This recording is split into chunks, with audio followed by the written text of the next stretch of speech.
Congo, Congo nde mboka, mboka ngo mokengeli koi, mboka ngo mokengeli léopard.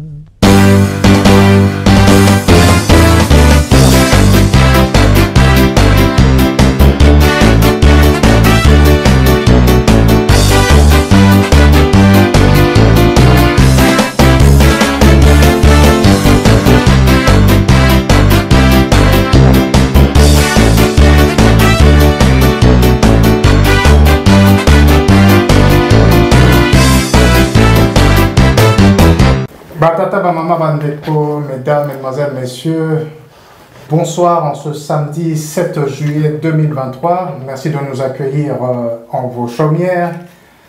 Nous allons, comme à l'habitude, décrypter les dernières informations concernant la République démocratique du Congo en cette année électorale. Nous parlerons de la CENI, de Nikadima formelle. Le 20 décembre 2023, il y aura élection. Nous parlerons également du bilan des 63 ans d'indépendance de la République démocratique du Congo. Nous évoquerons le discours du président de la République dans la ville de Mbuji-Mayi. Et nous terminerons avec l'affaire de kidnapping dans la ville de Kinshasa et les prévenus qui sont en procès au moment où nous vous parlons.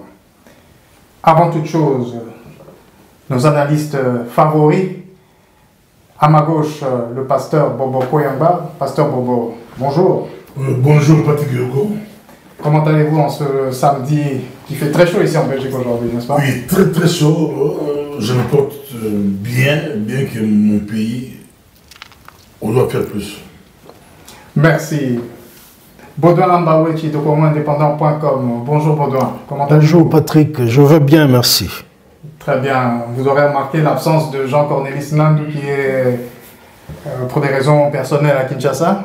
Donc il nous revient la semaine prochaine et nous pourrons alors reprendre avec lui le décryptage des informations concernant la République démocratique du Congo. Avant toute chose, je vais laisser la parole à Baudouin pour ces quelques points d'actualité qui auront retenu son attention ces derniers jours. Baudouin. Moi je voudrais évoquer le dernier communiqué publié par Joseph Borrell, qui est le ministre des Affaires étrangères de l'Union européenne. La représentation. Voilà, haut représentant pour les relations extérieures. Il demande au Rwanda de Kagame, il faut vraiment souligner le verbe demander, de cesser tout soutien au M23 et de retirer ses troupes de la RDC. Par contre, dans le même communiqué, la RDC est condamnée parce qu'il fricote avec les groupes armés, notamment les FDLR. Mais moi je trouve que la fameuse communauté internationale est vraiment hypocrite. Parce que depuis que Félix Tshisekedi est à la tête de notre pays, pas un seul jour, on a appris que les FDLR ont attaqué le territoire rwandais. Mais supposons même, en réfléchissant par l'absurde, qu'il y a une relation ou collaboration entre notre forces armées et les FDLR. Mais en quoi cela cause un dommage au Rwanda, puisqu'ils n'ont jamais attaqué le territoire rwandais? Donc c'est la question que moi je me pose. C'est vraiment ce qu'on appelle noyer le poisson. C'est-à-dire, comment dire, on chahute un peu Kagame, mais on montre à Kagame, vous voyez, nous n'avons pas condamné seulement le Rwanda, on condamne aussi la RDC. Et voilà un peu cette duplicité de la communauté internationale.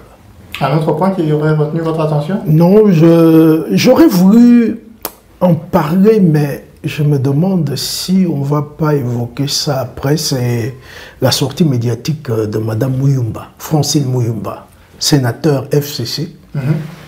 Allez-y, dites-nous. Elle est passée à Radio Okapi la semaine dernière. Radio onusienne. Oui. Elle a dit, du Congo. Si le 20 décembre, l'élection présidentielle n'a pas lieu, Félix Tshisekedi devrait démissionner. Mais cette dame est avocate. Mais elle aurait pu invoquer un texte légal pour dire en vertu de tel mécanisme. Elle dit non, rien que il doit démissionner. Donc c'est un peu la stratégie de Kabiriste en ce moment parce que la dame, c'est sa vie privée, mais elle est très proche de Jeannette Kabila. Voilà. Merci Baudouin. Ouais. Pasteur Bobo, des points d'actualité qui ont retenu votre attention, que vous voulez partager avec nous? Il y en a beaucoup, mais je peux prendre 2 points. Oui. Que Baudouin Mbaouti avait commencé la fois passée, mais ça termine par Godin Pouy a été destitué. Il y a eu bras de fer entre Gentil Mobile, gouvernement de Kinshasa, et Godin Pouy, qui est le président de l'ancien province. On savait que quelqu'un allait tomber. Le Godin Pouy qui tombe, Motion de défiance contre lui. de la majorité, ils ont voté contre lui. Il était d'ailleurs absent. Ce que moi je reproche à Godin Pouy, il prend les choses, des affaires de l'État, des affaires publiques, et quand il est dimanche à l'église, il en profite pour donner des coups aux autres. Il est pasteur. Il est pasteur de Kinshasa. Donc on peut dire que l'église s'est mise dans la politique, mais bon, je vous laisse finir. Non, pas l'église publique, c'est lui. C'est lui qui fait ses... dans ses prêches, il dit que Mobutu doit revenir, Tshisekedi et puis les autres, le pays, il y a des voleurs, mais là, il attaque les autres, mais on ne peut pas utiliser la chair de l'église pour régler des comptes. On est bien d'accord, mais j'espère que quelqu'un va faire cette remarque aussi à son endroit. Un autre point d'actualité? Deuxième point, c'est beaucoup plus, quand je vois la RDC signer encore un accord avec l'Angola et la Zambie, je crois, pour que nos minéraux puissent passer par l'Obito, je dis, c'est comme si on n'a pas tiré des leçons. On n'a pas compris que ce qui s'est passé avec l'EAC, c'était une faute grave. On va encore aller, bon, c'est bien bon, on va aller, nos minéraux devront passer par l'Obito, peut-être pour faire mal à l'EAC, ça c'est bon, on peut faire l'Obito. Mais pourquoi pas passer par Matadi? Pourquoi pas réactiver Matadi? Parce que même l'Angola, en politique, c'est une question d'intérêt. L'Angola ne le fait pas pour nos beaux yeux, c'est pour leur intérêt.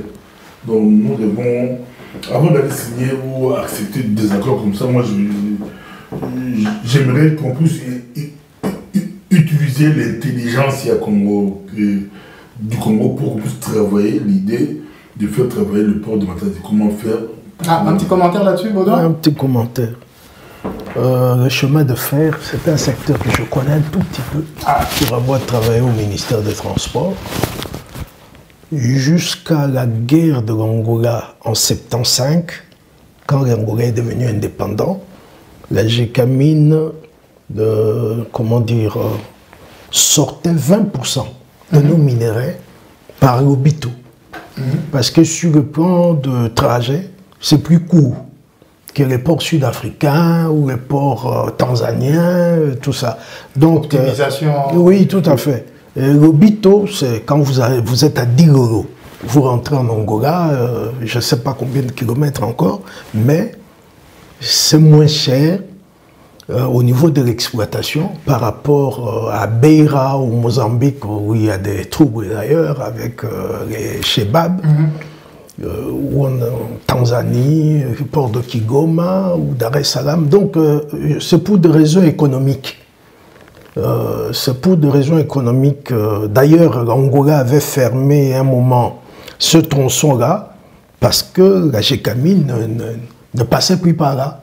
À cause de la guerre, l'UNITA avait enlevé des rails, tout ça, oui. Donc nous n'avons pas de rails. Non, c'est juste que l'Obito, Dilolo. Oui, l'UNITA avait enlevé à partir du chemin côté Angola. Eh bien,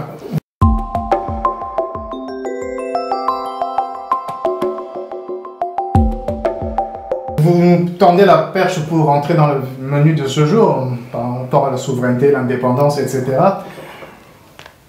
Le 30 juin 1960, c'était un jeudi. La nation congolaise devenait un État souverain et indépendant. 63 ans après, nous avons eu une première république, une deuxième république, une transition, une troisième république.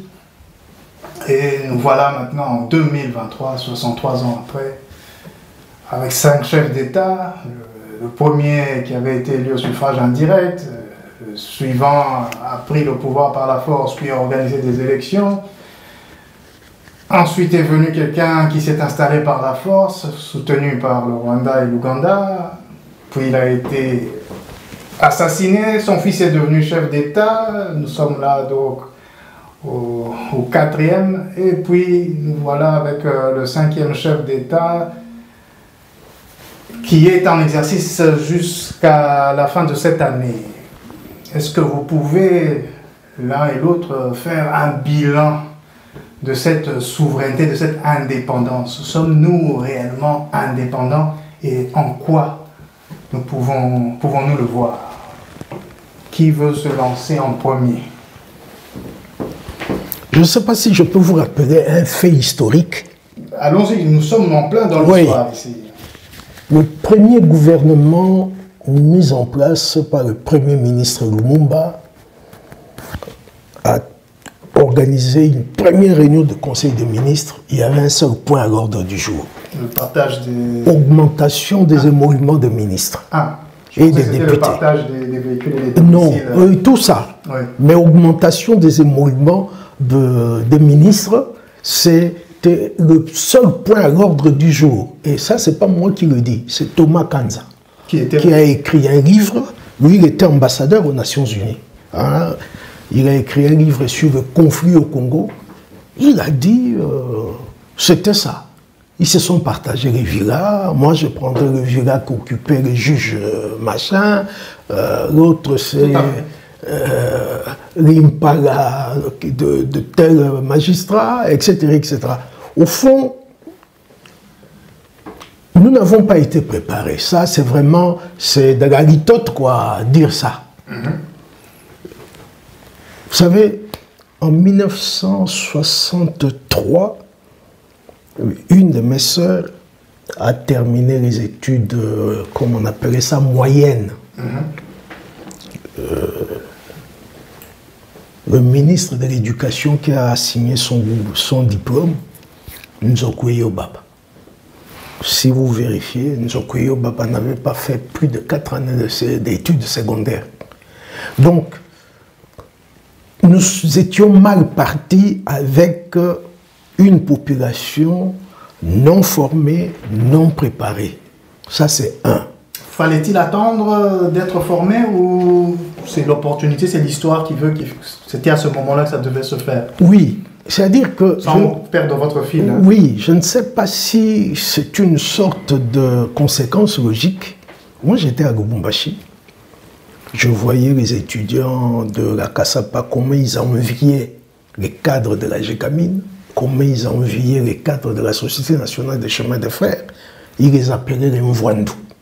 Tu veux dire? Oui, c'est-à-dire que au fond, je termine mes études pour Nako Magoko Bango, que j'ai une voiture Mercedes, j'ai cigare sur les lèvres, etc., etc. C'est-à-dire que... Des domestiques. Oui. Il n'y a eu qu'une sorte de répétition que les Robino Borei, de Mabisotorei, au fond, l'indépendance veut dire simplement une ascension sociale. On n'a rien produit. D'ailleurs, la preuve est là. Toutes les petites et moyennes entreprises qui existaient dans notre pays à l'époque des Belges, il y avait plein de petites et moyennes entreprises, même à l'Équateur, où moi je suis né.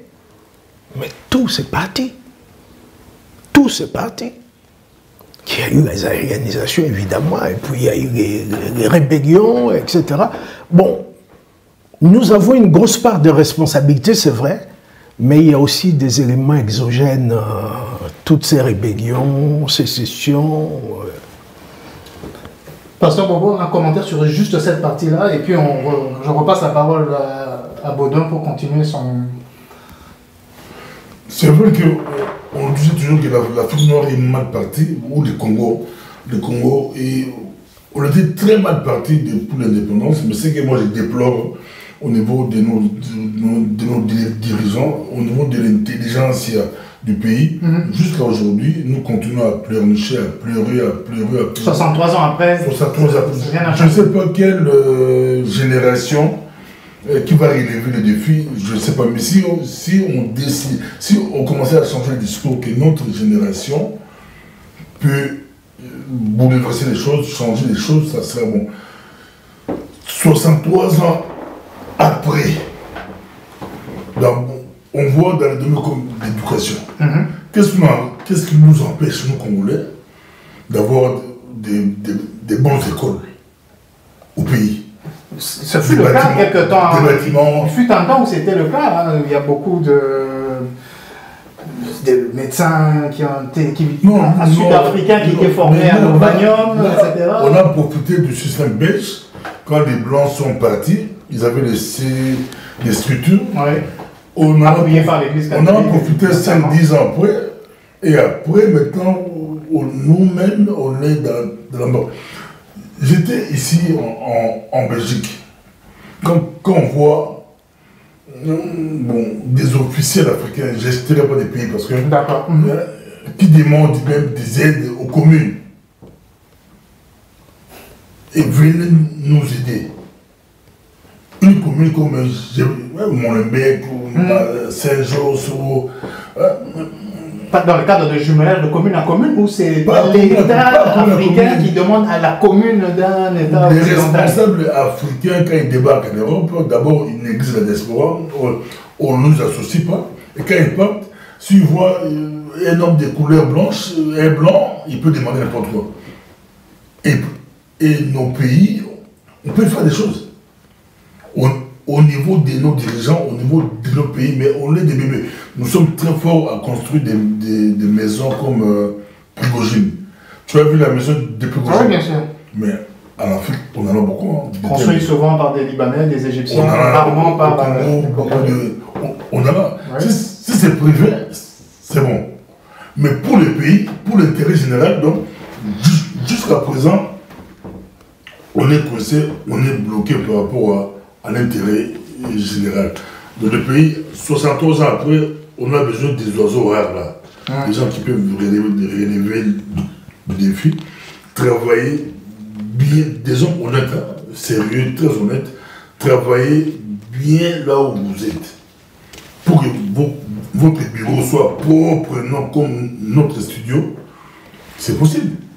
Mais là-bas, si c'est l'intérêt général, on néglige.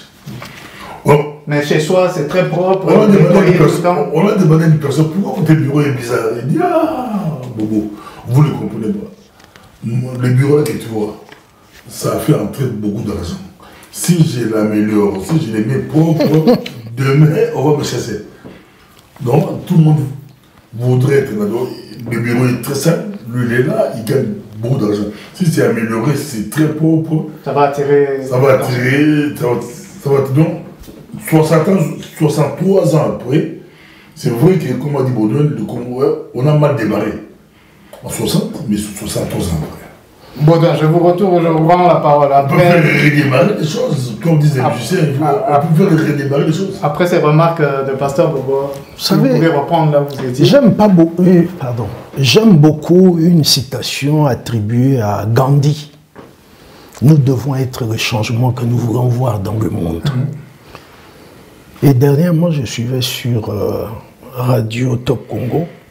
Ils ont lancé comme débat changement de mentalité. Et le journaliste là, Thierry Kamboudi, a dit chacun de nous croit que c'est l'autre qui doit commencer le changement. Pour Tengaï n'a changé, il faut y aller à Banda. Mais pourquoi chacun de nous, parce que Bobo l'a dit un peu, pourquoi chacun de nous, comme Mobutu disait, Mutuna Motoa Bongisa? C'est un changement de mentalité au fond.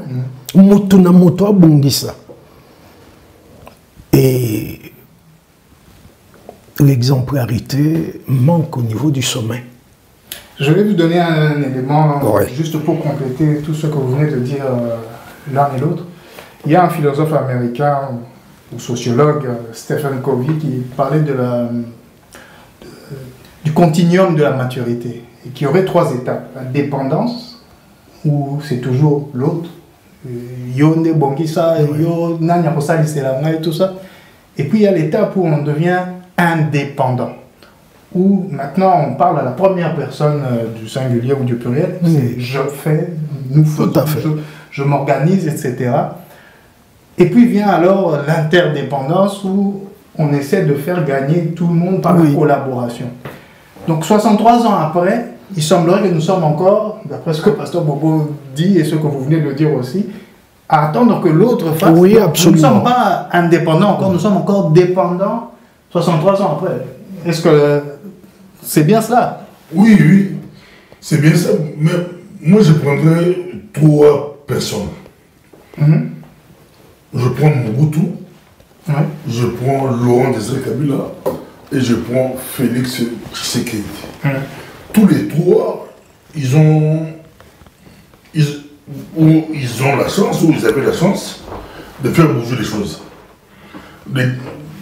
Mobutu, c'est le phénomène Mobutu. Mobutu, c'est ce que Koumbé Nouazabanga, il a fait bouger beaucoup de choses. Avec le charisme qu'il avait, ça fait bouger les choses. Laurent Désiré Kabila, quand il est arrivé, les tombeurs de Mobutu, il avait aussi la chance de faire changer les choses. Parce que les gens croyaient en lui. Oui, mais avec brutalité. Les gens croyaient à... Oui. Dans peu de temps, il a fait quand même des choses, mais malheureusement, C'est vrai. Il a été assassiné. Les Quinois croyaient en lui. Je prends Fatih Béton. Comme il est appelé. Le phénomène Fatih Béton, s'il prend confiance, il peut faire évoluer les choses. Fatih Béton, qui arrive, qui bouleverse, qui change les choses. Si son équipe, son entourage travaille le phénomène Fatih, le phénomène Tshisekedi, ils pourront faire avancer les choses. Mais jusque-là, pour moi, ça traîne là, où ils n'ont pas encore compris que le phénomène Fatih Béton peut faire des choses. Vous savez, moi, ce qui m'étonne, c'est que l'entourage du chef de l'État est composé essentiellement des anciens de Belgique, du Canada, États-Unis, donc quelqu'un qui ont vécu dans un milieu tout à fait, comment dire, organisé. Il y a une administration qui fonctionne, vous adressez une lettre, vous recevez une réponse, il y a des services de ramassage des ordures ménagères, bref, il y a des hôpitaux qui fonctionnent, des écoles qui fonctionnent, oui. Qui est servi. Mais on ne sent pas cette volonté de reproduire chez nous ce que nous avons vécu à l'étranger. C'est quand même tragique. D'aucuns disent parce qu'ils n'ont pas été habitués à avoir autant d'argent liquide.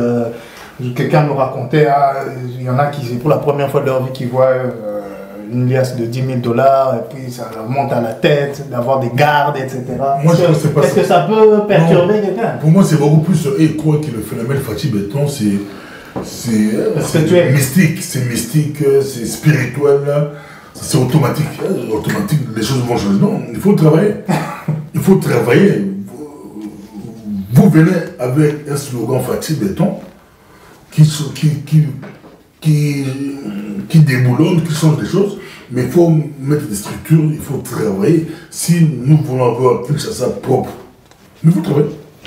Il faut quoi? Il faut des camions, des jeunes qui travaillent. Il faut un programme clair.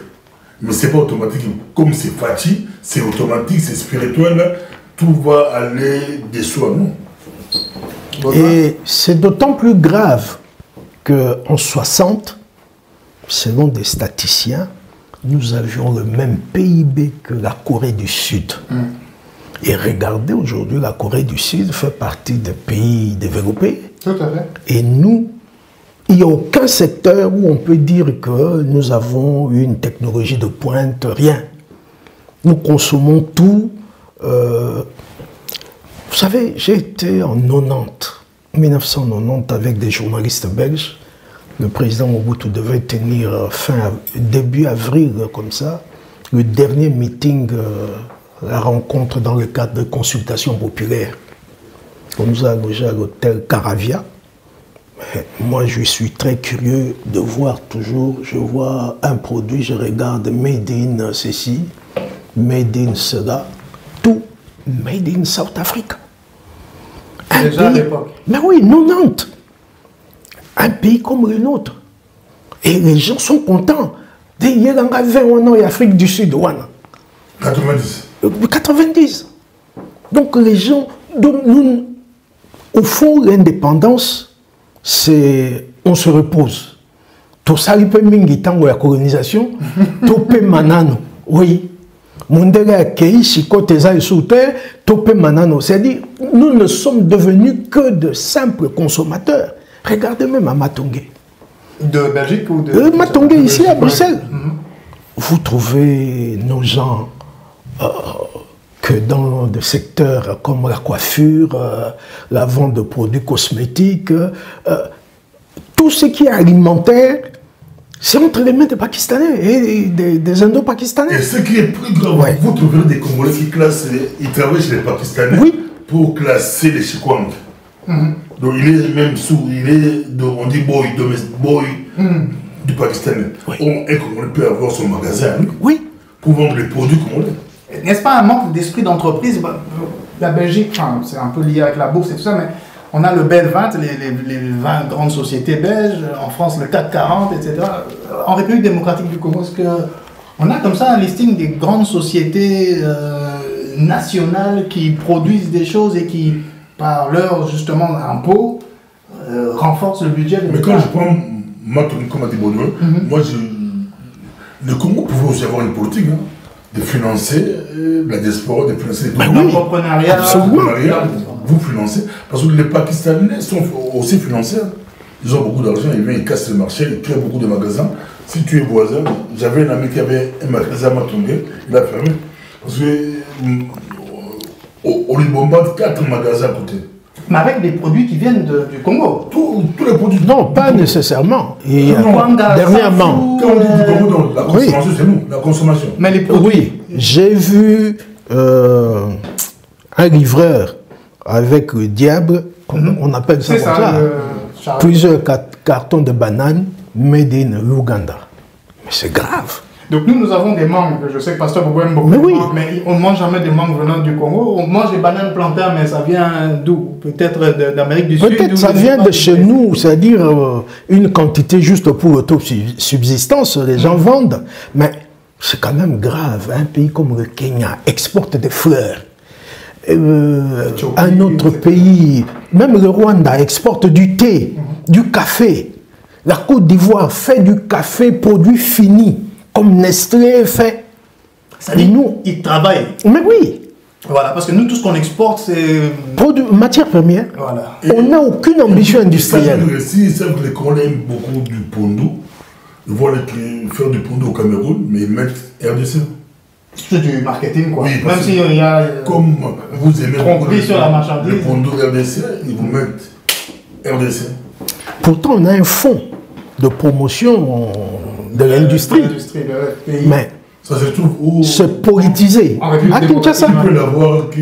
Non, c'est politisé. Il faut être de la nomenclature. Oui, c'est politisé. Vous apprenez que tel ministre avait demandé, un exemple, $1 million pour monter une boulangerie. Il n'a jamais fait. D'autant plus qu'un des derniers administrateurs, ça je ne risque pas d'être poursuivi pour cela, percevait 10 à 20% sur tout à fait. les fonds qui étaient décaissés. C'est une pratique.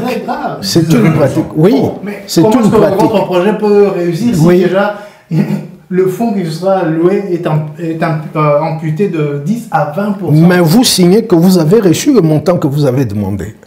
Lui garde quand même ces 20%.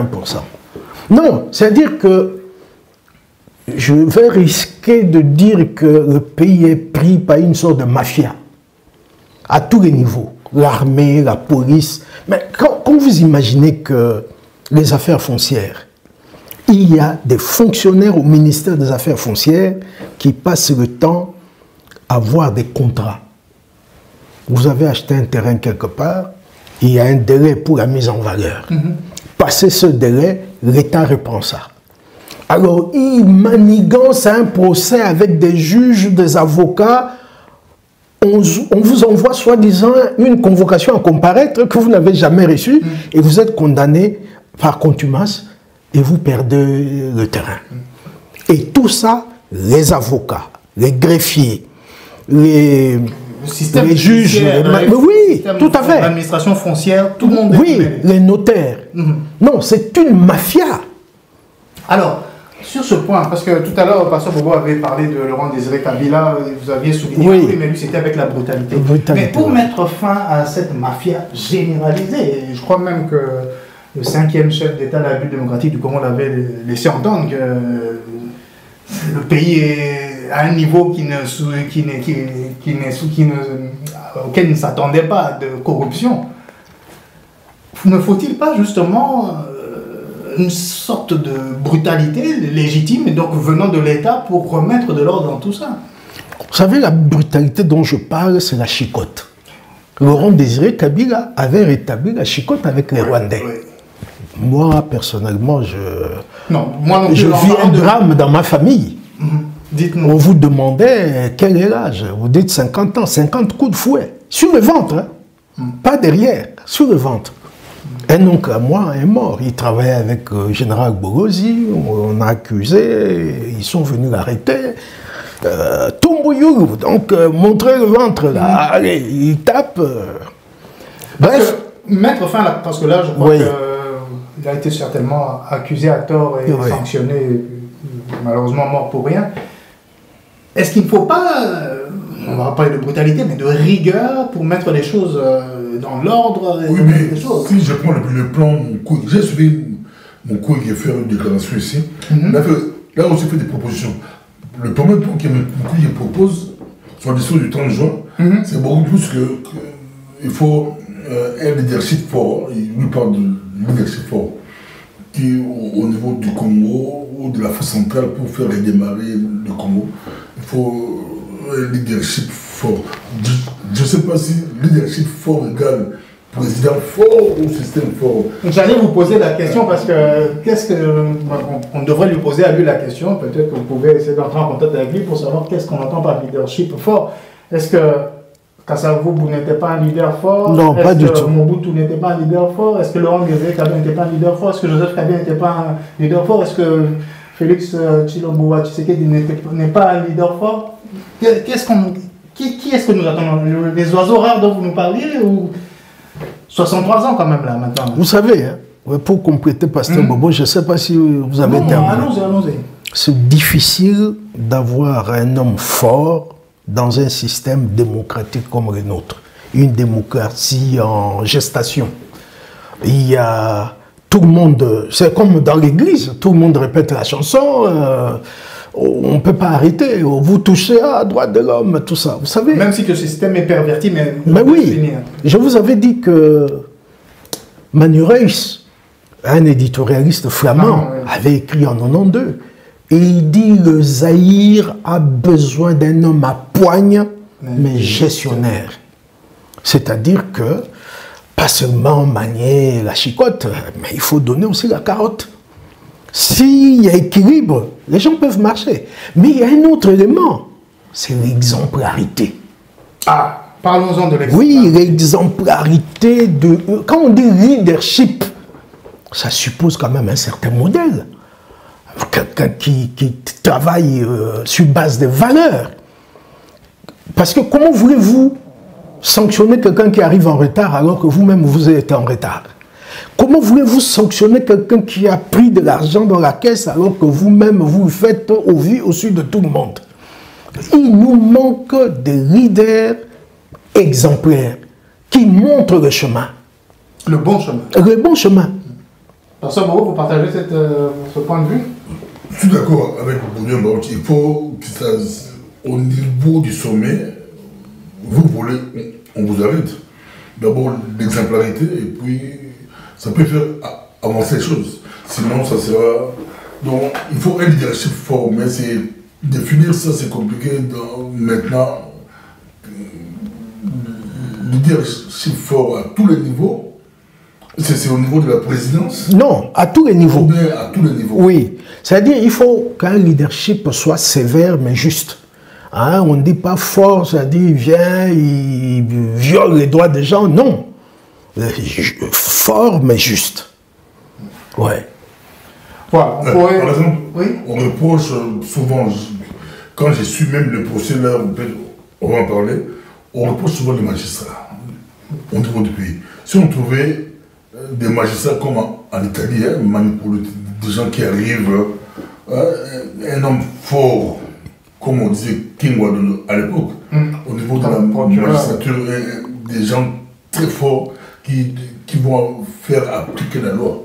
Là, c'est bon. Mais si notre justice est vraiment... Mais finalement, quand on regarde dans l'administration, dans les organes de l'État, depuis les années 60 jusqu'à maintenant, c'est l'appât du gain, finalement. Non, il n'y a plus d'administration. C'est ça qui motive encore les gens à aller on pourrait même dire... C'est pour gagner... Mais oui. Et si alors...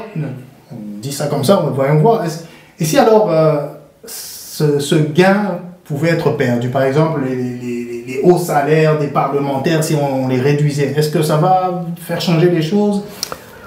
Bon, je ne sais pas. Vous citez les parlementaires, mais on peut citer le gouvernement, la présidence de la République, le pouvoir judiciaire. On peut leur laisser avec leur argent, mais faire monter aussi les autres.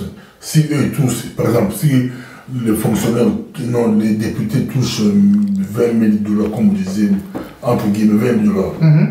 Mais si vous faites avancer aussi, un huissier peut aussi avoir 4 000 $ ou 3 000 $. Il faut faire, soit vous rabaisser pour tout le monde, ou bien on fait aussi monter pour tout le monde. On valorise les boulots. C'est lui qui fait les boulots les plus bas pour être commissaire d'Europe. Un minimum. Il peut avoir un véhicule, un crédit. Comme c'était après l'indépendance. Il peut vivre normal. Encore un dernier mot sur ça, et puis nous allons passer au... Vous savez, le service de renseignement travaille souvent sur base d'un principe. Pour être vertueux, l'homme a besoin d'un minimum de bien-être. Vous ne pouvez pas avoir des gens honnêtes là où les gens crèvent de faim. Regardez le système de CPAS ici. Les gens croient que la Belgique... Oui, on croit que la Belgique a de l'argent à dépenser. Non! L'homme, quand il n'a rien à manger, il n'a rien à boire, il devient un animal sauvage pour la société. Donc, ça devient un danger. Mais oui, il faut faire en sorte que la redistribution soit quand même pas égalitaire, mais que chacun puisse... Équitable. C'est ça. Oui, nous n'avons pas encore atteint ce niveau. Il faut rendre l'homme vertueux et il faut commencer chez lui, dans une famille, que Monsieur Yogo, le matin, ses enfants peuvent aller à l'école, ils peuvent payer les transports, ils peuvent rentrer à midi, ils vont trouver à manger. Ce minimum. Mais comme on l'a dit, pour l'avoir, il faut qu'il y ait des entreprises, il faut... Une équipe d'experts qui doivent travailler sur la redistribution des richesses. Ah oui. Mais ces richesses-là, si elles ne sont que des emprunts, de l'aide venue de l'extérieur et pas assez de l'entreprise, de l'entrepreneuriat même... Non, créer, c'est autre chose. Ils peuvent créer. Mais c'est que nous avons déjà.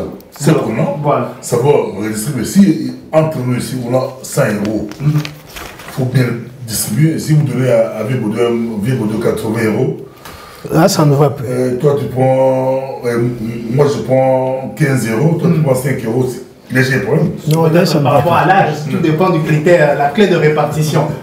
Voilà. Je peux vous raconter une petite anecdote. Et on finira alors par là pour le bilan des 63 ans. J'étais fonctionnaire à Kinshasa. Nous avions un planton à qui on confiait des missions. Fonction publique, tout ça. Vous donnez, c'était des Zaïre à l'époque. Alors ce monsieur, un vieux, quand vous lui donnez par exemple, je prends un exemple simple, sans haïr, achète-moi du coca et du pain. Il ne vous rend pas la monnaie. Un jour, je me suis dit, je vais faire un test. J'ai dit, voilà, vous m'achetez un coca, vous m'achetez du pain, et vous prenez ceci, et vous me ramenez la monnaie. Il te ramène la monnaie. il fallait l'instruire. Non, il fallait lui donner aussi. Ah! Il faut lui donner aussi. Vous donnez pas, il prend. J'ai fait le test plusieurs fois et c'était concluant. Bon, c'est un test avec une seule personne, mais j'ai senti que l'homme, quand il est placé dans de bonnes conditions, il retrouve un peu d'honnêteté, tout ça. Voilà, on ne peut pas faire le bilan des 63 ans de l'indépendance, entre guillemets, de la République démocratique du Congo en quelques minutes, mais vous avez eu un aperçu de ce qu'on peut en dire. Il fut un temps où la monnaie nationale du Congo valait 2 dollars américains. Ce temps est bien loin.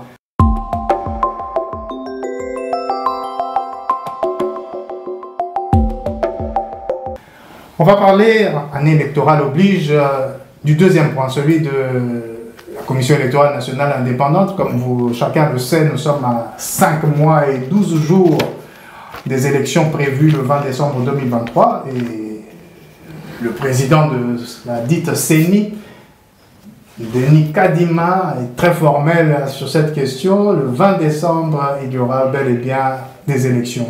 Il aurait rencontré différentes figures de l'opposition. On va en parler avec vous. Pasteur Bourreau, si vous voulez ouvrir le feu sur cette question. Denis Kadima, pour lui, le 20 décembre, il y aura des élections. Il discute avec les grandes figures de l'opposition et on se prépare vers quoi? Un dialogue, un nettoyage du fichier électoral. Qu'est-ce qui se trame? En tout cas, quand on voit Denis Kadima, bon, l'Union européenne a accepté sa démarche. C'était beaucoup pour décrisper. Il veut rencontrer tout le monde. Et ça aussi fait du bien aux gars comme Fayulu, lui qui avait dit non, et puis après... L'inclusivité, un peu, voilà. Il faut parler avec les acteurs, les gens qui doivent aller aux élections, être en face d'eux, discuter avec eux. Bon, on sait pas, mais lui il continue, hein. Lui il continue. Comme j'avais dit ici, si vous n'avez pas d'argent, des élections, si tu n'as pas d'argent pour faire si vous n'avez pas d'argent, c'est difficile de faire la politique. J'avais animé l'actualité compliquée il y a quelques jours. Je prends un monsieur, je peux le saluer, il est ancien fonctionnaire de la Banque mondiale, il est à Kinshasa, il est allé déposer sa candidature au niveau des décidés. Je lui ai posé la question, j'ai posé une question bête. Candidature comme député ou sénateur? Non, il dépose d'abord dans leur parti. Ah ok, d'accord. Dans leur parti de Fayulu. Je lui pose la question, qui paye la caution? On lui a dit non, moi je suis parti là-bas, on ne m'a pas demandé la caution, j'ai juste déposé ma candidature. Bon, j'ai insisté, comme il avait beaucoup d'intervenants, on me dirait pas eu de réponse à ta question. Tout le monde dit qu'au Congo, c'est le président des partis qui paye. Donc si vous créez un parti politique au Congo, il faut avoir l'argent pour payer. Caution de tout le monde. Moi j'ai trouvé ça, c'était pas normal. J'ai dit bon, je vais appeler le CG des décidés. J'ai appelé le professeur Koko, et heureusement, il a eu je l'ai eu au téléphone. Je lui pose la question par rapport aux cautions. Qui paie la caution? Sa réponse? Il dit généralement, bon, normalement, les gens qui ont de l'argent peuvent payer eux-mêmes. Donc les candidats eux-mêmes? Non, qui ont de l'argent. Voilà.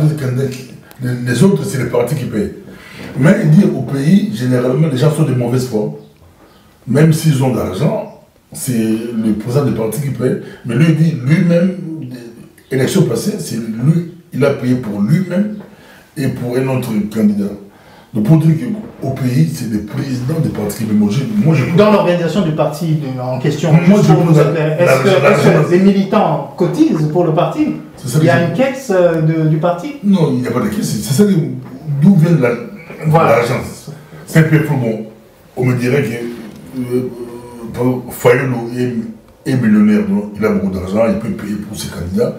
On tourne toujours autour de l'argent. Hein? Donc, pour faire la politique au pays, il faut avoir l'argent.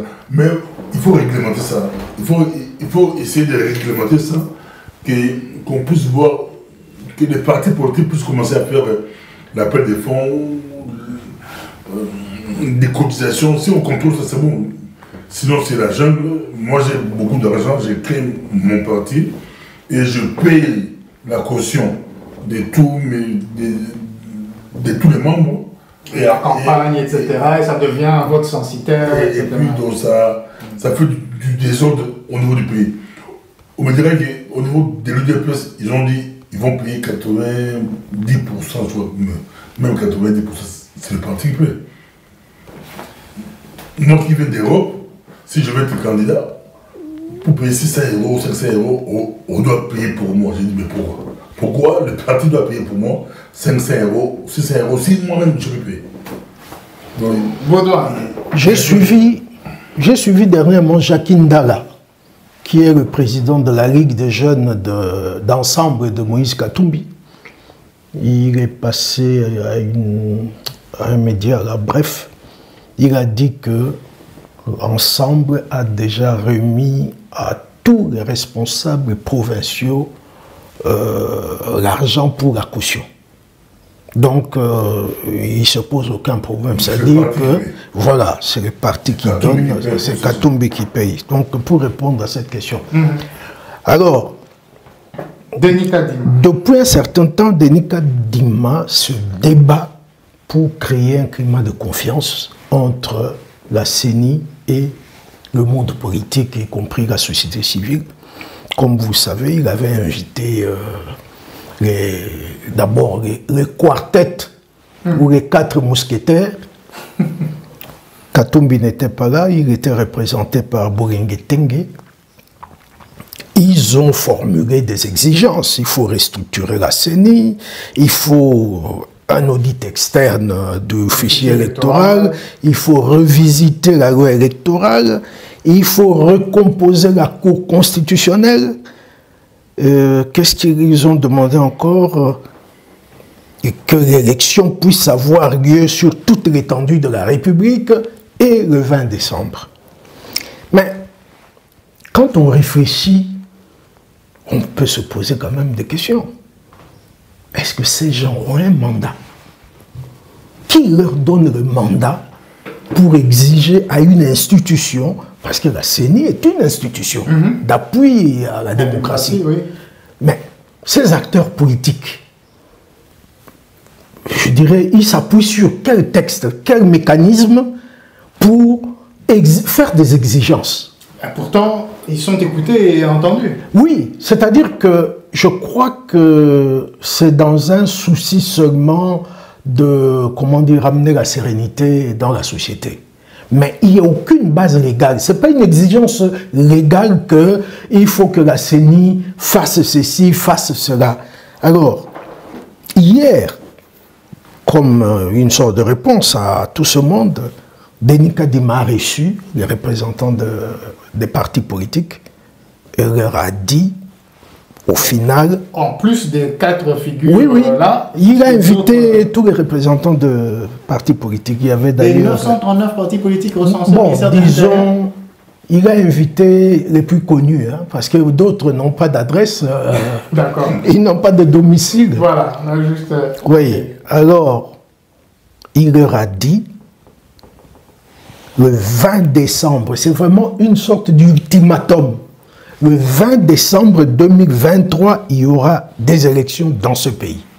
Il a invité les partis politiques à s'organiser pour venir déposer des dossiers. Il dit, depuis qu'ils ont lancé l'appel, depuis le 25 juin, les dossiers viennent à compte-gouttes. Pourquoi? Les gens n'ont pas été préparés à ça. Alors, il a lancé un autre message à l'opposition.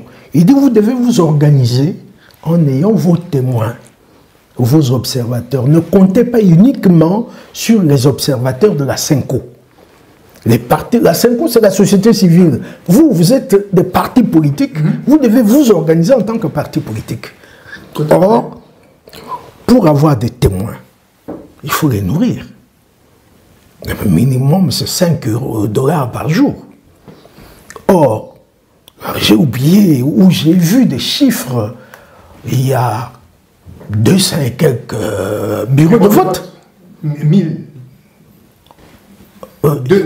C'est 20 000 bureaux de vote. Enfin, quelque chose comme ça. C'est des milliers, c'est pas des centaines. Oui. Des milliers de bureaux de vote Alors, sur l'étendue. beaucoup n'ont pas de témoins parce qu'ils n'ont pas la capacité financière à les prendre en charge. Est-ce que vous trouvez ça normal? Non, enfin, c'est tout à fait normal qu'il y ait des témoins, des observateurs. Donc, observateurs pour tout ce qui est de l'étranger, des témoins pour les partis politiques.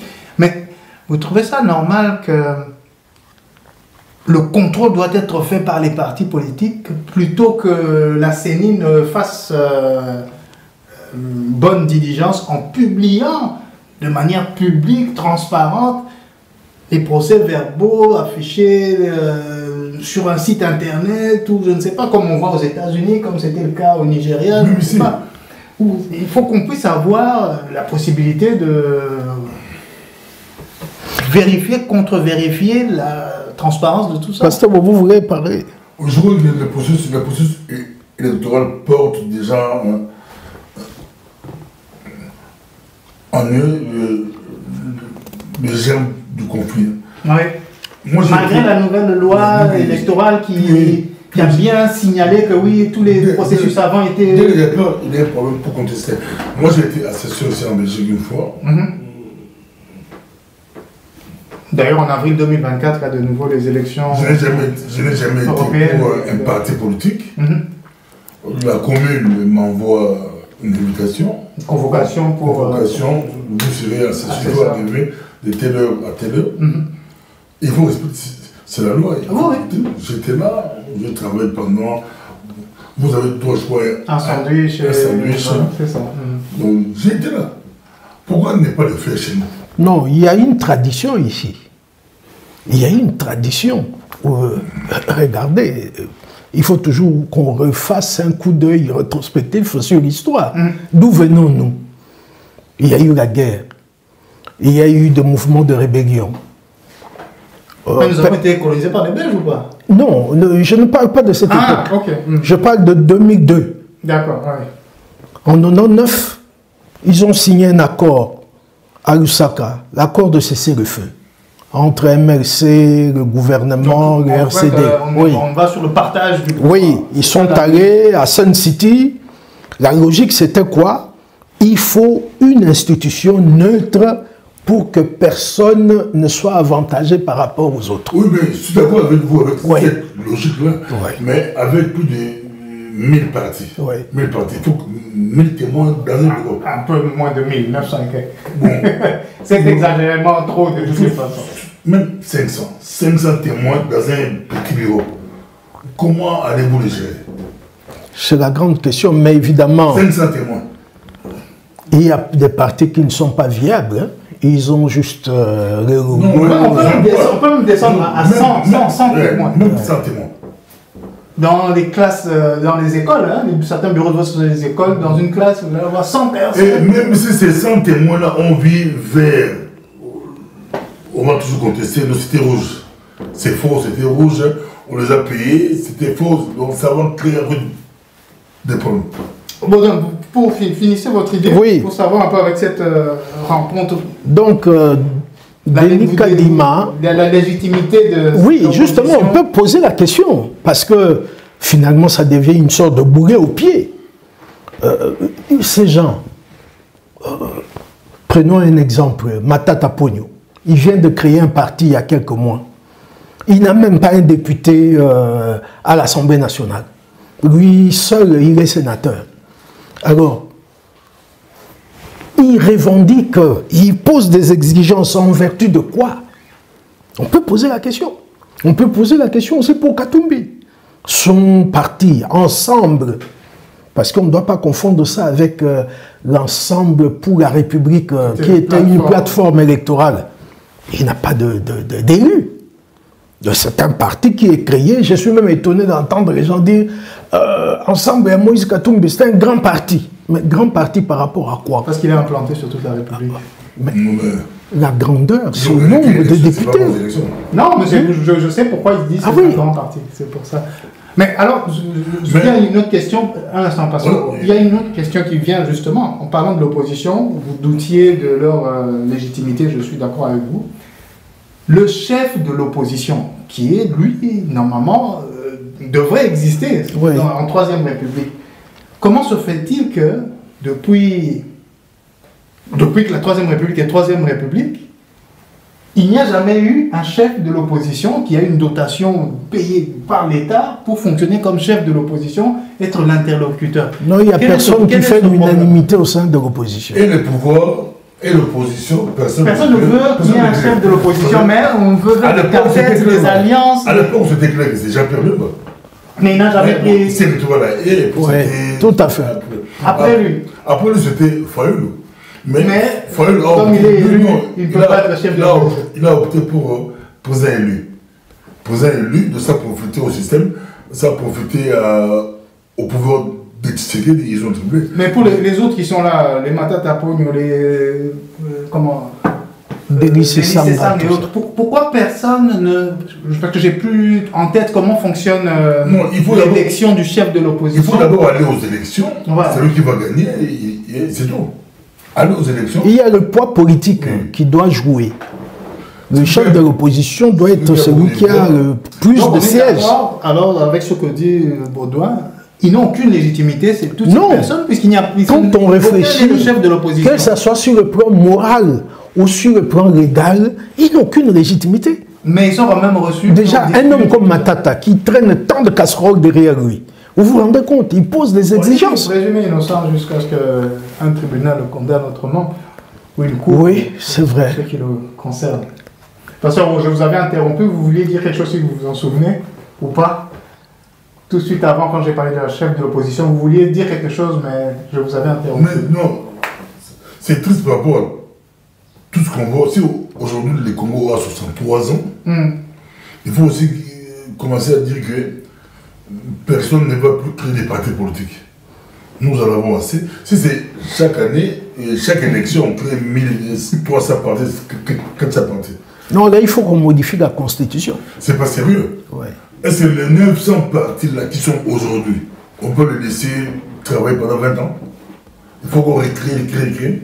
Est-ce qu'on donnerait de nouveau raison au président Mobutu qui disait qu'il fallait se limiter à 3 partis après son discours du 24 avril 1990? Le président Mobutu a dit on va se limiter à 3 partis. Le MPR, le Front des nationalistes avec Boulamandungu et Kamanda, l'UDPS. Oh, il veut tricher. Pourquoi il limite à 3? Pourtant, c'était une évolution, puisqu'avant, c'était à 2. Oui. Lorsqu'ils ont fondé le MPR et tous ceux qui s'est passé par la suite. Oui, c'est-à-dire que l'opposition d'Étienne Tshisekedi est venue. C'est basé sur ça. De sa propre bouche, il avait dit qu'il devrait y avoir 2 partis. C'est l'article 4 de la Constitution de Lugabourg qui dit qu'il ne peut y avoir plus de 2 partis au Congo. Étienne Tshisekedi voulait donc être oui, il faisait partie des rédacteurs de cette Constitution. Et du manifeste. Et il attendait pour que les lumumbistes créent un parti. Et le président Mobutu a étouffé cette affaire. Mais est-ce que l'idée en Afrique, ou particulièrement en République démocratique du Congo, un peu comme dans le reste du monde, qu'on se limite à des idéologies et pas à des pléthores de partis politiques qui n'ont aucune idéologie? On ne sait pas si c'est des communistes, si c'est des libéraux, si c'est des socialistes, si c'est des écologistes. On ne sait pas qui est qui, on ne sait pas. Mais moi, je proposerais qu'on les laisse tous les 1000 là. Toi, vous ne voulez pas écouter les 1000, vous dites 900. 900 et 1000, c'est la même chose. Vous arrondissez même pour que ce ne soit pas trop. Les 1000 là, qu'on laisse les 1000 là, chaque cycle peut même être à 10 000, c'est pas grave. Mais qu'on ne retient que le 20 premiers. Ça, c'est une proposition. Après les élections, les 20 premiers restent. Ils vont travailler pendant 5 ans, les autres disparaissent. Disparaître, c'est-à-dire radier de... Dissous, c'est fini. Même en France, mais si la dotation, c'est réservé à ceux qui ont fait 5%, quoi. Donc si vous n'avez rien, on vous dissout. Parce que tout ça est lié au financement des partis politiques. Oui. Puisqu'ici, c'est de ça qu'il s'agit. Oui, laissez les autres pour qu'un parti soit viable, il faut qu'il soit financé par l'État. Attendez 5 ans après, vous créez encore votre parti. Si vous dites 1000, vous allez aux élections, on prend le 20 premier. On travaille le 20 premier. Mais au fond, ce n'est pas un problème, ce nombre-là, le trop plein, comme disait le général de Gaulle. lorsqu'il y aura élection, il y aura une sélection naturelle. On a vu ça en Espagne. Mais le pasteur Bobo, ce qu'il dit, c'est qu'à chaque cycle électoral, il y en aura 300. On va arriver à 3000 partis en 2050. Si vous perdez, on vous dit sur 0%. Bon. Vous allez avec 0,0%. Ah, il faut qu'on modifie la Constitution. Accepter de disparaître. Il y a la liberté d'association, donc il profite de ça. On dit pour les partis politiques, accepter de disparaître pendant 5 ans. 0%. 1%. Mais comme le dit Baudouin, naturellement, ils disparaissent puisqu'ils ne participent pas au pouvoir. Sauf certains qui débarquent comme ça et qui sont reçus comme étant de l'opposition, sans aucun militant ni député. On va peut-être s'arrêter là sur la question de la CENI. Je rappelle donc qu'on est à 5 mois et 12 jours des élections. Donc ce qu'on retient ici, c'est que Denis Kadima lance un ultimatum. Ah, il y a un point que nous n'avons pas effleuré dans cette affaire. Denis Kadima a écrit à Kabila pour qu'il vienne le voir. Oui, pour qu'il vienne le voir. Oh, ça a provoqué un tollé dans les milieux de FCC. Lui a-t-il adressé... Non, mais c'est l'opposition. Ah bon? Il reçoit... Il est de l'opposition. Ah, mais comment? Celui qui n'est pas au pouvoir, il doit nécessairement être dans l'opposition, à moins d'être la société civile. Et il y a un journaliste là, Steve Wemby. Il dit donc, Denis Kadima voudrait que Kabila vienne attendre dans sa salle d'attente avant qu'on le fasse entrer chez lui. Mais vous voyez comment on a déifié cet homme. C'est quand même un ancien chef de l'État. Non, c'est un acteur politique. Vous pourriez attendre Barack Obama dans une salle d'attente parce qu'il est chef d'État. C'est un acteur politique. On ne l'invite pas en tant qu'ancien chef de l'État. On l'invite en tant que chef d'une famille politique. Et puis on veut juste le voir. S'il veut, on peut changer les Kadima. Et d'ailleurs, Pasteur Bobo a tellement raison.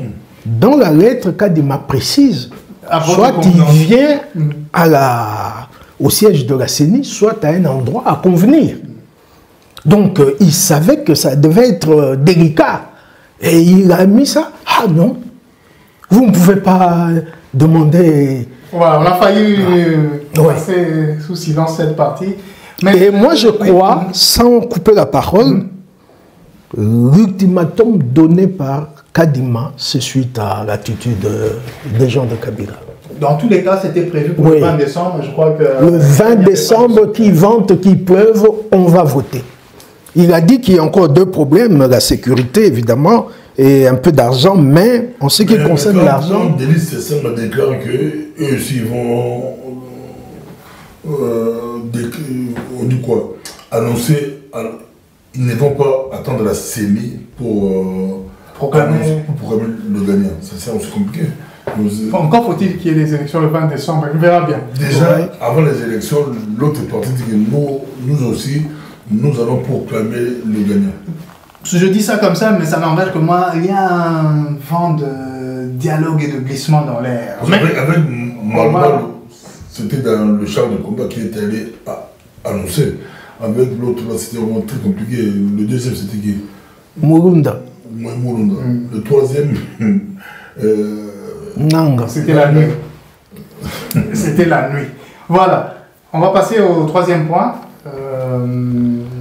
qui concerne le discours du président de la République dans la ville de Mbuji-Mayi. Il s'est adressé... Je vais d'ailleurs vous laisser expliquer cette situation qui touche à l'église catholique, pas à toute l'église, mais à l'église catholique. Baudouin, si vous pouvez commencer comme ça, Pasteur Bobo, en tant qu'église protestante, pourra poursuivre. Pour faire un peu d'histoire, il faut dire que depuis le 30 décembre, je dirais plutôt le 10 janvier 2019, lorsque la CENI a proclamé les résultats provisoires, les prêtres se sont levés tout de suite pour dire que ce n'est pas le même résultat que nous avons. Donc, le problème a commencé là. Et depuis un certain temps, on voit que le cardinal est très critique vis-à-vis de Félix. Le cardinal Ambongo. Oui. Très critique vis-à-vis de Félix, vis-à-vis du régime. Le cardinal Dans chaque homélie, le dimanche, il parle de la difficulté, la précarité de la population, tout ça, la vie est chère. Les riches sont de plus en plus riches, les pauvres de plus en plus pauvres. Et la goutte d'eau est arrivée avec l'inauguration de l'église construite par Moïse Katumbi dans son village à Kachobwe. Le cardinal était parti là-bas. Il y avait aussi l'archevêque de Lubumbashi, Mouteba, Fulgence Mouteba. Bref, il y avait plusieurs prêtres là-bas. Et à Mbujimaï, Félix a dit, moi j'ai noté un peu exactement ce qu'il avait dit. Il dit, l'église doit être au milieu du village. Et je suis tenté de dire que le village doit être au milieu des Congolais. Il dit qu'il tire la sonnette d'alarme face à une certaine dérive constatée au sein de l'Église catholique, une dérive dangereuse en cette année des élections. Pour lui, donc, il dit, l'Église doit prêcher l'amour, l'unité et l'égalité. L'Église doit accompagner tous les filles et fils de la République de la même manière. Vous voyez déjà la religion. Accompagner tous les fils et filles du pays de la même manière. Parce que là, l'Église a donné l'impression d'avoir choisi son candidat. Sans distinction, il a-t-il ajouté. Il y va de la stabilité de notre pays. Bon, il a parlé de Monseigneur Outembi et Monseigneur Kassanda qui a été ordonné ce jour-là, qui a été sacré, je crois. C'était la raison de son voyage là-bas, oui. Il a choisi aussi son camp. Oui. Donc, il les a choisi aussi son camp ou pas? Parce que normalement, le cardinal devait être là. Quand on sacre ou on consacre un évêque, le cardinal devait être là. Mais il n'était pas là. C'est Outembi. Le chef de l'État était là. C'est Outembi qui était là. Bon, je ne sais pas. Bon, la loi ne lui interdit pas ça. Ouais. Donc, en d'autres termes, l'Église s'occupe de la politique et là, la politique s'occupe de l'Église. Mais comme aussi ça s'est passé dans son fief électoral. Oui, c'est peut-être ça aussi. Un prêtre du Kassai qui a jubilé au conseil, je crois. Donc, le président.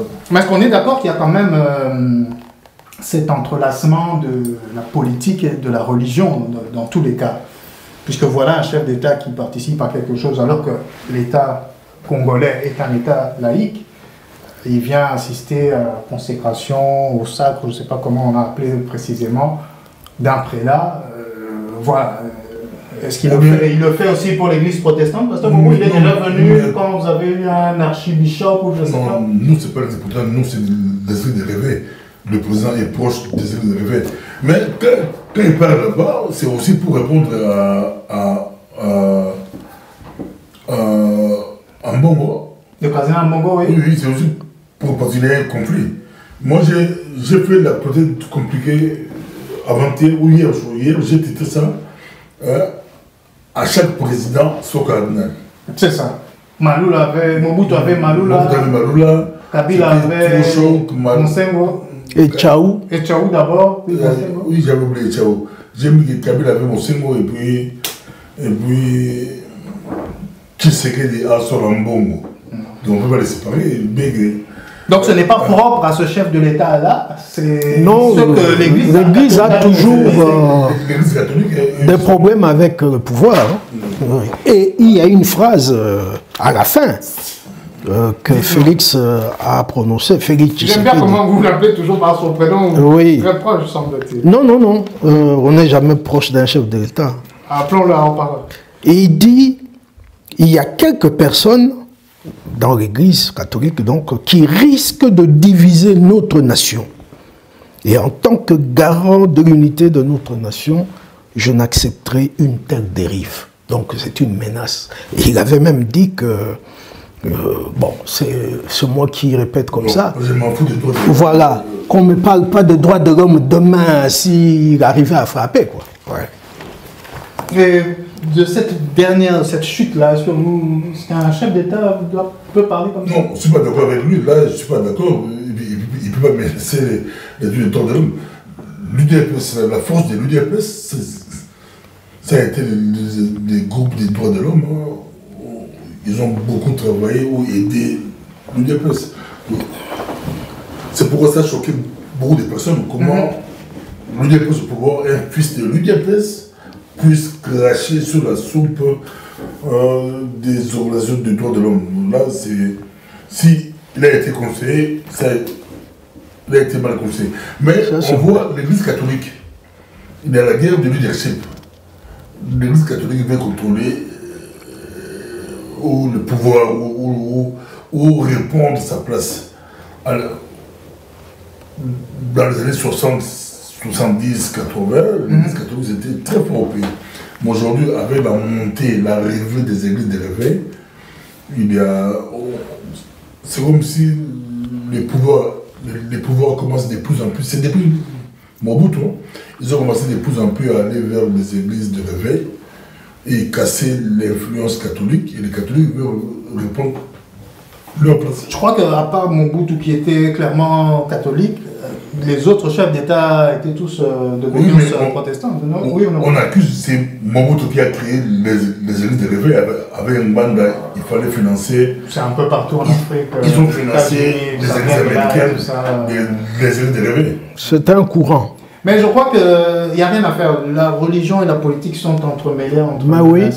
Mais je ne pourra pas les séparer. Le professeur Mbataki criait, avez-vous déjà vu en France l'église catholique s'amener en Belgique, partout ailleurs? Mais c'est une erreur. Il dit en Italie là-bas, où le pape habite. Avez-vous déjà vu l'église catholique s'amener? Ça sont des raccourcis. C'est au Congo. C'est au Congo que l'église catholique. Ça sont des raccourcis. Mais le professeur Mbata ne peut pas ignorer que si l'État fonctionnait de manière optimum, l'Église ne peut pas ouvrir la bouche. Je crois qu'une de vos consoeurs a publié une vidéo de la même personne dont il est question ici, qui disait, alors qu'ils étaient dans l'opposition, qui soutenait l'action justement de l'Église catholique, puisque c'est... Enfin, nous voyons que la politique fait perdre la raison parfois. On va peut-être pas s'éterniser sur cette question, on va finir... Non, mais c'est-à-dire pour rappeler ce qu'on a déjà dit ici, c'est que le pouvoir spirituel ne donne de la voix que là où le pouvoir temporel a failli. Or, depuis l'indépendance jusqu'à maintenant, le pouvoir spirituel ne fait que... Je suis d'accord avec vous, mais en France, on tue un jeune arabe. Ça, c'est vous qui dites qu'il est arabe. Comment le savez-vous? Marocain. Il s'appelle Naël, c'est tout. On n'a pas dit plus. Un jeune arabe marocain. Parce que, non, je vous laisse finir. C'est juste pour... Restons objectifs. Mais oui, non, allez-y, continuez. Mais on ne voit jamais un pape ou un cardinal de France se lever et condamner. C'est le racisme. Est-ce que vous écoutez le pape lorsqu'il fait son angélus depuis le balcon du Vatican tous les dimanches? Non, là, alors, je vous invite à le faire plus souvent. Vous apprendrez qu'il fait beaucoup de commentaires sur l'état général du monde. Mais je dirais que la France, c'est un mauvais exemple. Nous connaissons tous la laïcité. C'est parti de là. La séparation entre l'État et l'Église. Ils ont signé tout un concordat. L'Église ne se mêle pas des affaires publiques, les affaires d'État. L'État ne se mêle pas. Le Congo n'est plus un État laïque. Non, nous on est laïque sur papier. Vous entendez tout le temps les chefs d'État, ils terminent un discours que Dieu bénisse le Congo. Mais je dirais c'est la nation africaine la plus catholique. Comme le disait le maréchal Mobutu, nous sommes des déistes, des animistes, mais nous avons perdu nos valeurs.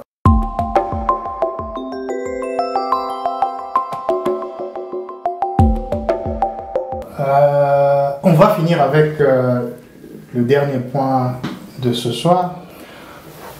Il y a eu beaucoup de kidnappings qui ont été dénoncés, signalés dans la capitale Kinshasa et peut-être ailleurs encore. Et tout dernièrement, il semblerait qu'on a pu appréhender une vingtaine de personnes qui sont déjà à trait devant les tribunaux. Je ne sais pas. Déjà condamnés à mort. Condamnés à mort. Parlons. Alors, Pasteur Bobo, dites-nous ce qui se passe. On les a condamnés à mort. Cette diligence faite par les tribunaux. Les faits ont été établis, c'est eux qui ont commis les faits, tout enquête parfaite. Quand vous suivez les procès, là, c'est du mascarade, on dit mascarade. Bon, au moins, il fallait apaiser la population. Il y avait un problème sérieux, il y avait beaucoup d'enlèvements au pays, à Kinshasa. Et les bruits, il s'est raconté que c'était les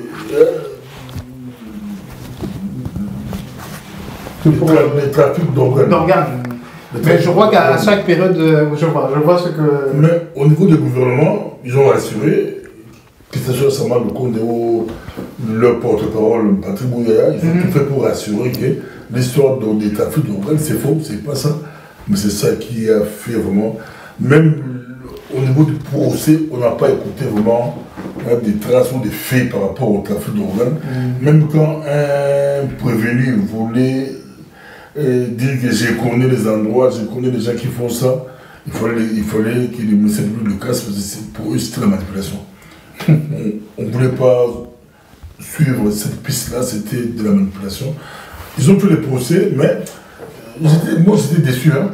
Quand j'ai su le procès, je vois beaucoup plus. C'est comme si c'était l'histoire des faits divers. Donc la police n'a fait que arrêter les gens qu'ils connaissaient, qu'ils arrêtaient déjà. Donc ils ont déjà un casier judiciaire entre guillemets. Ces gens-là, on les a arrêtés dans la ville. Et on a tout mis sur leur tête. Leur tête, c'est des. Bien qu'apparemment, il y a eu beaucoup mort d'hommes quand même. Mais lors de l'arrestation ou non, parmi les victimes de kidnapping? Parmi les choses qu'on les reprochait. Mais c'était beaucoup plus. Ils ont voulu mes baskets, mes chemises. Il y a un même qui a voulu manipuler, que j'ai attaqué. Il y a un musicien qui a témoigné là-bas, qui a témoigné contre. Qu'on lui a volé des trucs. Un monsieur aussi polémiste, c'est Léo. Et le ravisseur dit au procès que je l'ai attaqué parce qu'il critiquait Fanny Pou. C'est un peu comme un peu. Mais du divertissement pour la population. Je suis arrivé, il était bouche bée, bouche ouverte, j'ai tout volé. Mais quand j'ai compris qu'il était aussi warrior, donc il était trop Fanny, j'ai laissé. C'était un peu ça. Baudouin, est-ce que vous avez eu vent de cette affaire et du modus operandi de ces ravisseurs, de ces kidnappeurs? Oui. Est-ce que c'est une bande organisée? Pasteur Bobo dit qu'il n'y a rien à voir avec le trafic d'organes. Le gouvernement, les officiels ont écarté cette piste-là. Quel était leur modus operandi? Oui, d'abord, au niveau de l'accusation, il y a association de malfaiteurs, il y a attaque à main armée, bref, ce sont des gens qui se connaissent. Hein. Donc, oui, c'est un groupe qui fonctionne ensemble avec des filles. Ils utilisent des filles comme appât dans leur voiture. Vous voyez, il y a le chauffeur avec un passager à sa droite et puis vous montez derrière et vous voyez quelqu'un qui fait irruption en venant de coffre. Ah. Oui, oui. Et du coffre directement, il entre dans la voiture. Et les portières sont bloquées et on vous étrangle, donnez le numéro de votre compte, le code PIN, etc., etc. Bref, moi j'avais un petit malaise.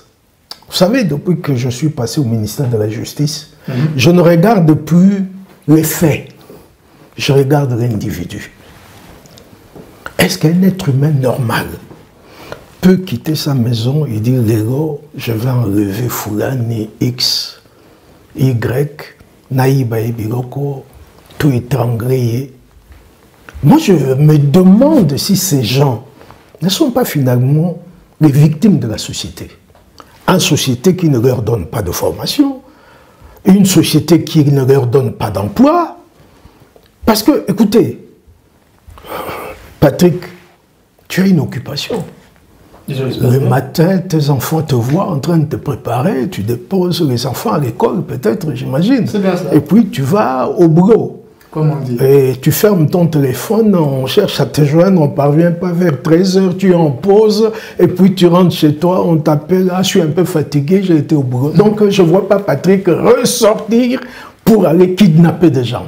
Parce que, comment dire, il est inséré dans la société, comme on dit, le fameux bon père de famille. Moi, je dis, ces jeunes gens, on devrait avoir beaucoup de circonstances atténuantes vis-à-vis d'eux. Moi, si j'étais avocat, j'allais dire que ces gens sont des victimes de la société. C'est comme les Kourouna. Personne ne peut naître Kourouna. Ils le deviennent. Ils le deviennent pourquoi? Parce qu'il n'y a pas un encadrement familial, il n'y a pas un parcours scolaire normal, il n'y a pas une formation pour avoir un emploi. Donc, vraiment, là, je fais l'avocat du diable. Moi, je dis c'est la société qui a échoué. Hein, il y a des gens qui disaient il faut les pendre, il faut les tuer tous. Heureusement, nous avons un moratoire en matière de peine de mort, mais vous allez les tuer. Mais vous n'avez pas résolu le problème sociétal. Voilà un peu comment moi j'analyse la situation. Certains disent que parfois les services, comme Baudin les appelait, organisent parfois ce genre de situation où il y a des rapts, des rumeurs qui circulent, qu'on attaque toutes les personnes chauves, ou bien qu'il y aurait un trafic d'organes, juste pour faire tomber justement l'insécurité de manière à ce que les gens rentrent chez eux plus tôt et que la ville soit sous contrôle. Est-ce que vous pensez que les services peuvent être derrière tout ça? Oui, si vous suivez ces procès, bon, je n'ai pas tout suivi, mais les peu que j'ai suivis, on voit que les services sont derrière. Parce que quand les prévenus veulent parler, les avocats répondent la parole vite. Très vite, ils ne laissent pas nous parler. Parce que les jeunes voulaient dénoncer les policiers. Parce qu'on leur a posé la question, qui vous libérer, qui sont les policiers là? Directement, des avocats... Le ministère public prend la parole pour dire que non, il y a des policiers qui protéger leur qui font infiltration, il faut les protéger. Donc pour moi, c'est pas voir ce que j'ai compris, ou ce que beaucoup de personnes aussi ont compris, c'est beaucoup plus. La police voulait faire voir que c'est eux qui contrôlent Kinshasa. La sécurité, c'est eux. Il fallait créer une psychose, créer une situation. Parce que tous ces prisonniers-là, c'était déjà des gens qu'on connaissait. Donc ils vont les arrêter, ils ressortaient, les arrêter. On est juste allé les prendre, les ramasser pour faire le procès. Je dis on a même vu des procès des Karadjès, à l'époque de Mobutu Karadjès, les Babolona, les Walasa, les Douga, c'était des grands procès. Et puis, si on leur demande, ils ont tué combien de personnes? C'est pas clair. C'est des bandits, oui, c'est des bandits. Ils ont tué combien de personnes? Où sont les corps, etc. Où sont les cadavres, où sont les armes, où sont les trucs, où sont... Il n'y a rien. Pas de réponse à tout ça. Non, mais... On fait appel à des gens qui réclament, ils m'ont pris des baskets. Non, il n'y avait pas que ça. Des télévisions. Moi, j'ai suivi le procès presque à 3/4.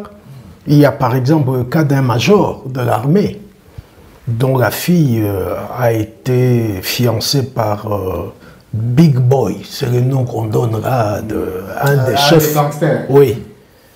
Ils sont allés habiter vers Pompage, à Kinsuka.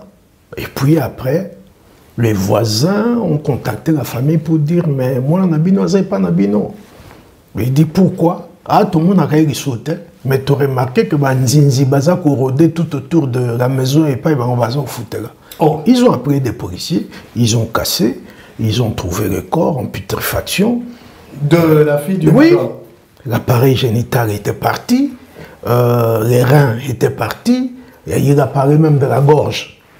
Donc c'est le seul cas où moi j'ai entendu parler d'un mort, parce que finalement il faut que l'accusation prouve qu'il y a eu des morts. Il ne faut pas que l'accusé dise oui j'ai tué, non. Non, ça ne suffit pas. Ouais. Voilà, je ne sais pas si vous avez encore un dernier mot avant que nous clôturions pour ce soir notre émission. Sinon, je n'ai plus qu'à remercier le pasteur Bobo de MPB TV, Baudouin Mbawechi de CongoIndépendant.com. Nous saluons Cornelis Landou agence congolaise de presse et directeur de Onesh Africa qui est à Kinshasa pour le moment. Et nous remercions l'équipe technique, notre IT officer qui met tout en œuvre pour que vous puissiez être servi de toutes les analyses. 5 mois et 12 jours avant les élections en République démocratique du Congo, 1 an et 25 jours que Bunagana est toujours occupé. Pêchez-vous, à nous revoir bientôt. Merci. Merci bien. Congo, Congo nde mboka, mboka ngo mokengeli koi, mboka ngo mokengeli léopard.